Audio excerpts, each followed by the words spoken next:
Então, eu começo a criar no meu organismo também viver em extremos. O meu sistema ele começa a ter esses picos. Por que é tão comum as pessoas terem pressão alta e depois despenca, né? Fica com, né, glicemia lá em cima, e hipoglicemia, né?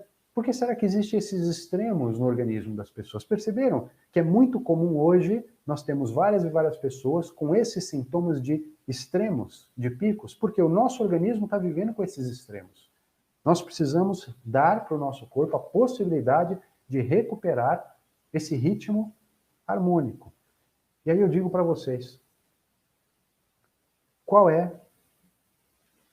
o principal erro, qual é a forma mais comum de desgastar o nosso organismo? Existe uma atitude concreta, um hábito do nosso dia a dia, que é o primeiro, talvez, um dos mais importantes e que acaba fazendo com que eu tenha esse desequilíbrio desse ritmo, esse desgaste do meu organismo. Qual é a primeira forma? A sobrecarga dos meus órgãos digestivos, né? Do meu sistema digestório. É muito comum as pessoas ou comerem o tempo todo, ok? Então tá sempre beliscando, tá sempre comendo alguma coisa, eu não posso ficar sem comer a cada hora, a cada 1h30, eu tenho que comer alguma coisa e come. Então você percebe que você obriga o seu organismo, como se fosse um funcionário, a trabalhar 24 horas por dia. Isso gera um desgaste muito grande, porque os órgãos precisam de uma pausa, eles precisam de um descanso. Ou então, o inverso. Pessoas que ficam muito tempo sem comer. E aí depois come aquele prato enorme, e sobremesa, e fruta, e 4 copos de suco. Não é? Não tem muita gente que faz isso? Fica muito tempo sem comer, depois quando come, come uma tonelada.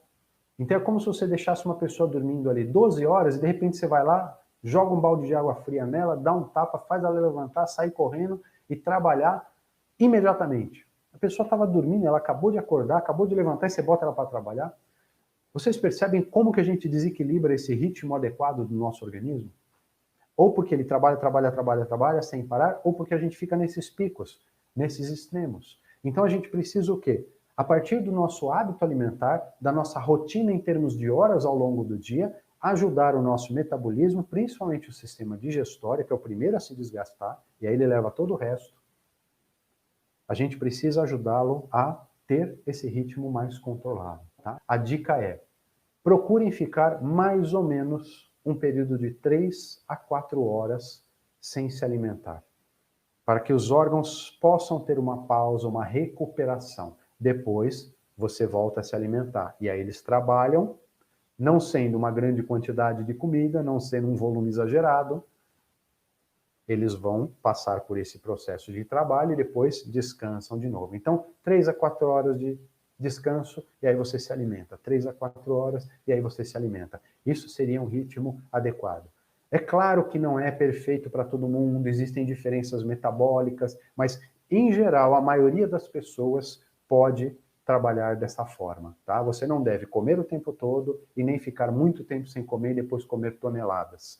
Agora, se você for uma pessoa que tem diabetes, se você for uma pessoa que tem hipoglicemia, é bem provável que você não consiga ficar 3, 4 horas sem comer, porque vai alterar muito, ok? Então, procure ficar pelo menos umas 2 horas, se possível, sem comer, tá? Não come de hora em hora, não fica beliscando o tempo todo. Procure ficar umas 2 horas sem comer, tá? E aí, quando você for comer, procure coisas mais leves, com pouca mistura, tá? De ingredientes entre frutas, saladas, né? Castanhas, se for comida, então proteína, gordura. Então, procure não misturar muito esses diferentes grupos alimentares. Então, pouca coisa, pouca mistura, comida mais leve, pequena quantidade, intervalo de 2 horas, se for, né, um diabético, se for uma pessoa que tem hipoglicemia, que vai alterar muito. Se não, em torno de 4 horas sem comer, ok? E depois uma quantidade adequada, não vai comer muito.